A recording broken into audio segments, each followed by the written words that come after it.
dito araw-araw. Pagkit lang yun, no? Oo. So, malinis ako doon 2,000. Malinis. Kaya pwede na. Kasi sa 4,000, umagas ako ng 1.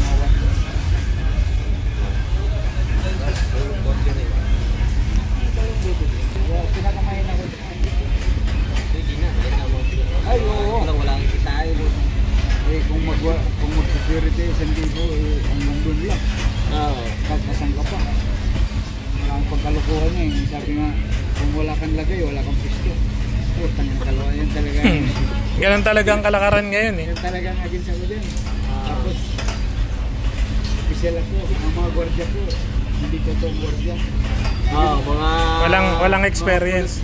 Pulot-pulot lang dyan. Sa 5,000, gwardiya ka na. Guardia na. Ano, may... Ayok na. Ano tayo ito? May... Kaya pagka, Kaya mananalo. pag dinisiplina mo, Magagalit pa. ikaw pang masama. May galit pa. Hapon na, 4:40 na. Nakadaong yung ferryboat na sinakyan namin. Bali, kakababa lang namin sa ferryboat ngayon. Ito, paano na kami? Gapang na kami pa punta na sa amin sa Pambuan.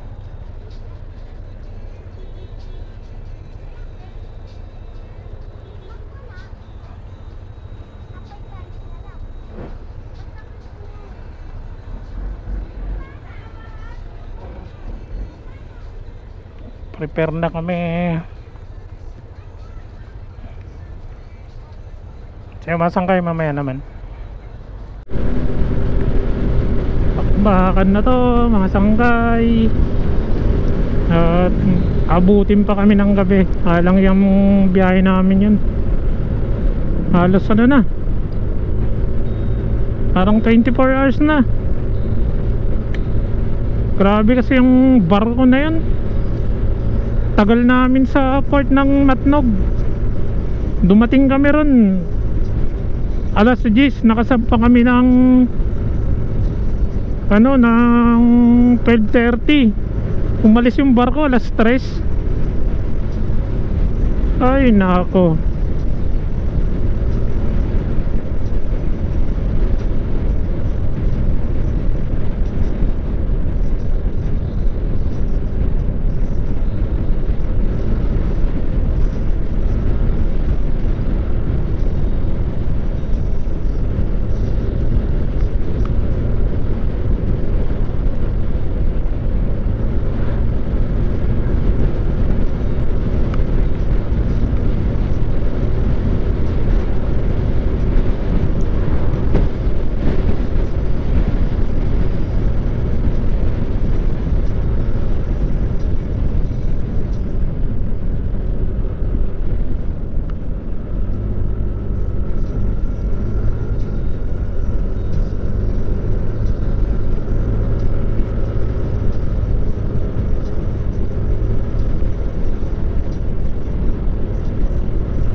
Mga sangkay, dito na kami sa Katarman.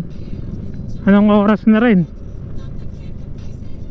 5:31 na rin. Sakay siya. 5:31 na rin ang hapon mga sangkay. Kumbaga parang naging 24 hours yung travel namin. Doon kami natagal na tagalan sa ano, sa pier. Tagal kasi tumawid ng barko. Naubos yung oras namin doon sa ano, sa pier. Ang aga namin dumating doon kanina. Halos dumating kami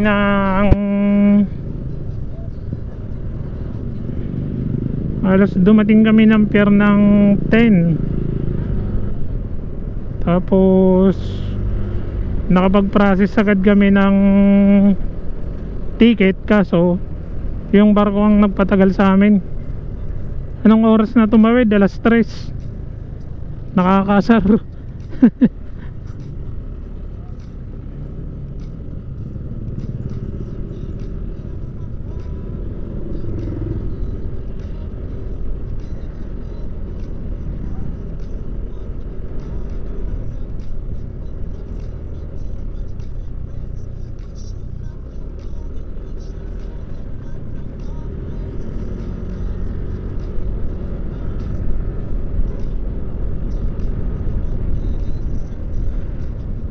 Grabe yung guys, ano, walang parkingan, sa labas lang.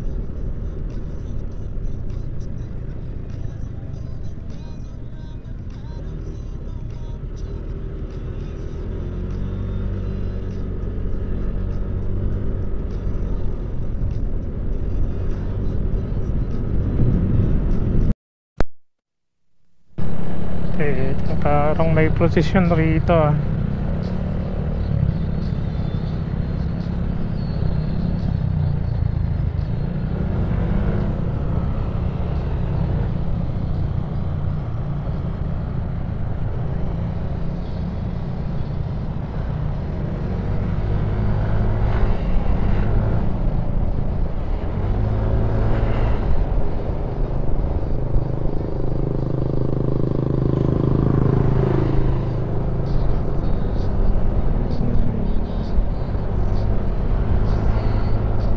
Ayun mga sangkay, ano na ako, UEP na.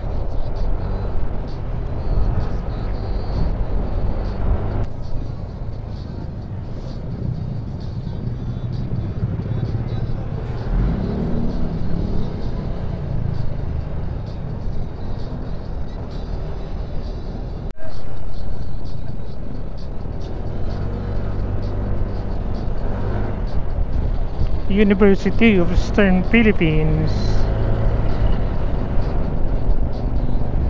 Ayan, dito na kami sa UEP.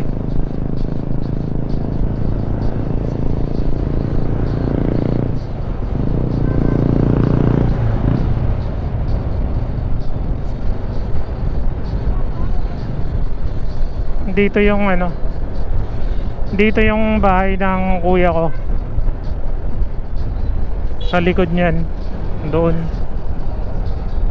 Ay, hindi yata, dito yata banda. Ah, tama, doon nga.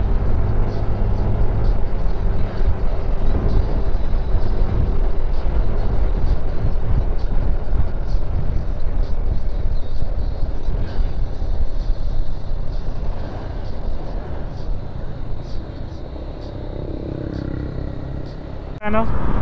Sa San Roque. Dito kami nagdaan ng dito kami nagdaan sa bypass road. Hindi na kami nagdaan sa proper. Grabe talaga yung ano namin biyahe, ang haba.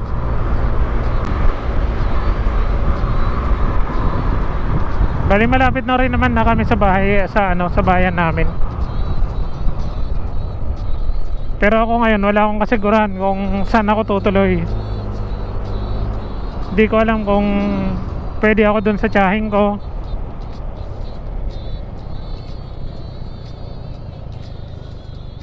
Pag hindi, punta ako sa ate ko sa baryo. Pag hindi rin ako pwede ron, no choice. Balik ako ng Katarman, mag-hotel ako ron.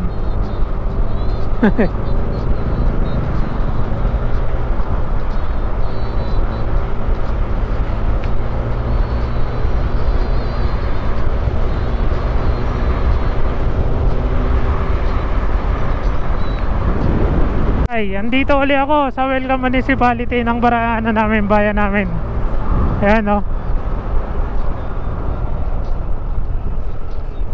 Diba kahit wala akong nauuwian na, ay wala akong matutuluyan ngayon. Andito na ako sa ano, andito na ako sa bayan namin. Kumbaga parang eto na naman tayo eh. Parang ang saya talaga ng pakiramdam ko pagka ganito lagi, na nakakauwi ako dito sa amin.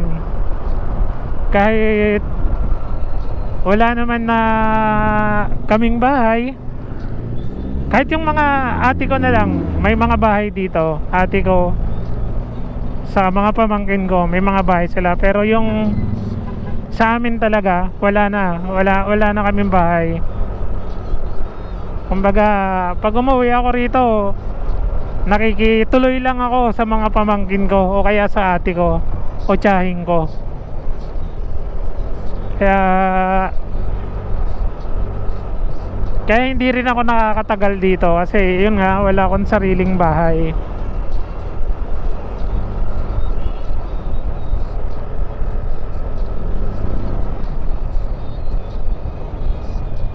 Ito, Barangay Kabagtuan. Ge, una ka na.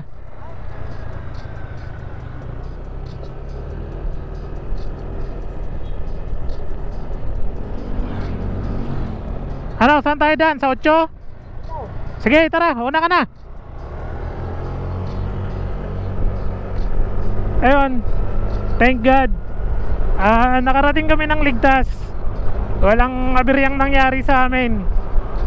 Kumbaga, pinagkaloob ni Senyor San Juan na makauwi kami ng maayos.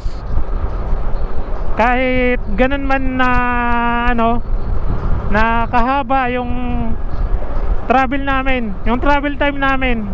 Pero kung ano lang, kung hindi lang kami nagtagal mga sangkay sa ano, sa Matnog, sa port, maaga pa sana kami nakarating. Kaso wala, ang tagal namin nagantay. Parang 4 hours. Tapos yung travel time pa ng ferryboat patawid. Kaya ayan o, inabot na kami ng dilim. Ayan, iikot muna ako rito. Sama muna ako. Thank you Lord. At nakarating kami ng maayos. Walang abiryang nangyari sa amin. Salamat po, Senyor San Juan. At nakarating kami ng maayos dito sa bayan, sa Pambuan. Grabe, laking improvement na talaga rito sa amin. Meron na dito Palmotel. Mamaya pagka ano, wala akong matuluyan, dyan ako matutulog.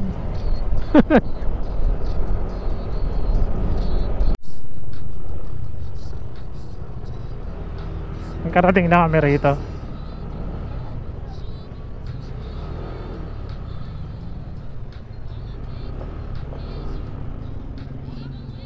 Oliver,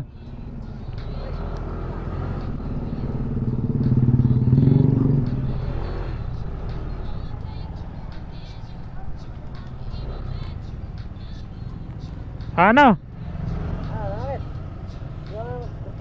Mapakuan ako na.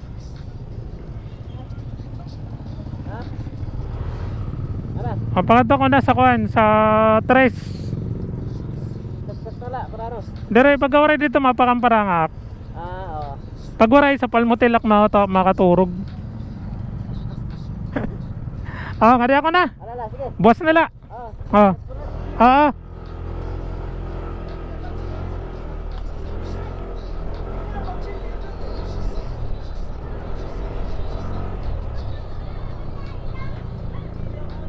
Ayun mga sangkayan, dito na ako sa barangay namin.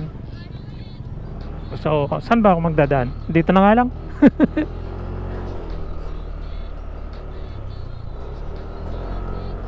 Ayun mga barkada ko dati. Barkada ko pa naman hanggang ngayon. Try ko lang sumilip sa tiyahing ko pag ano, pag hindi ako pwede doon, edi punta ko ng Kamparanga. Grabe. Kinakabahan ako ha. Try ko lang naman. Kung tanggap ako. Kung hindi, di...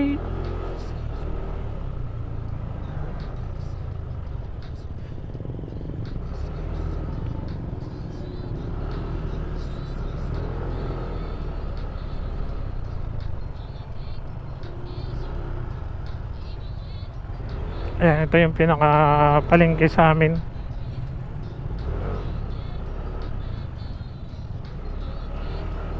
Try ko dito magdaan.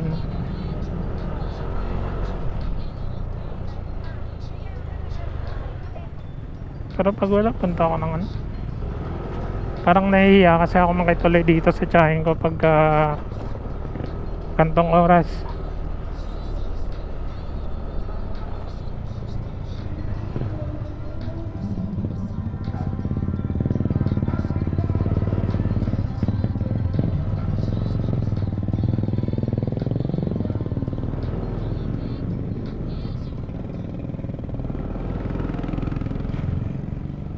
May event pala rito ngayon.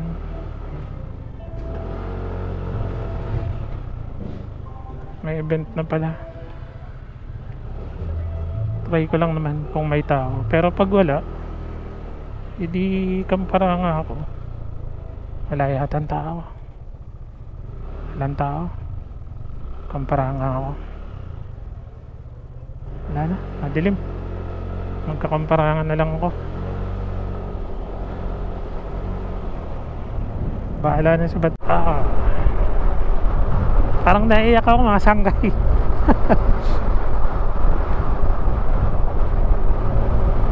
Yung sarili mong bayan, wala kang bahay.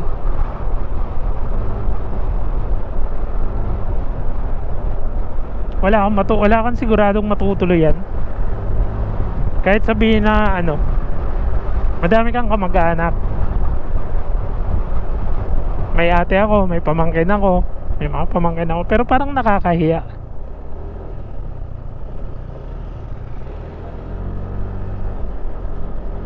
Parang nakakahiya na makituloy sa kanila.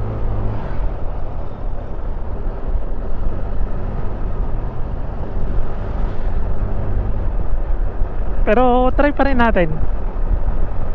Try natin magpunta kung tanggap ba tayo.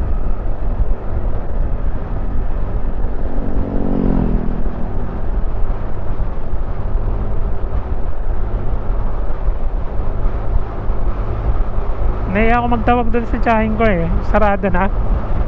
Parang ang dating kasi ng ganun doon. Parang ayaw na magpa-istorbo. Hindi naman kasi ako ganun tao yung mang-i-istorbo. Kumbaga umuwi lang naman kasi ako rito gawa nang namimiss ko rin naman sila.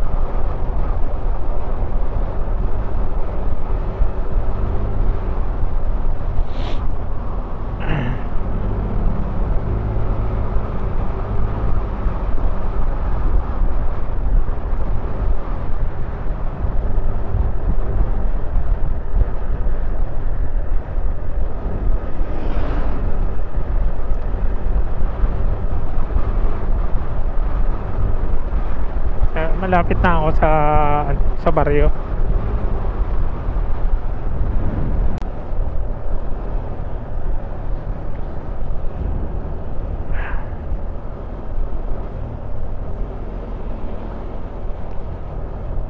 Dito try lang naman natin kung sakaling patuloyin tayo.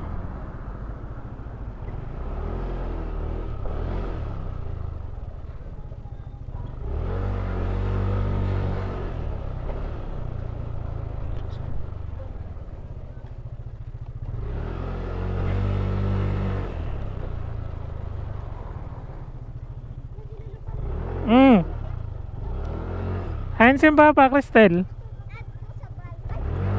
Hain. Duty siya.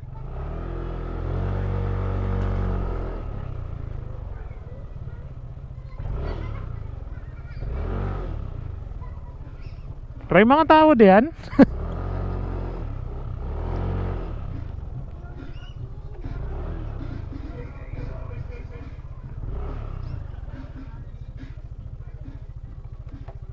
Ayan, nakita ko.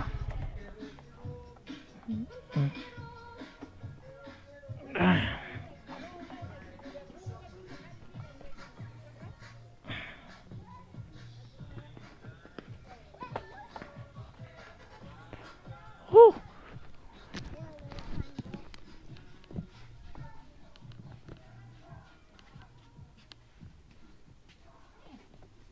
Tanglay.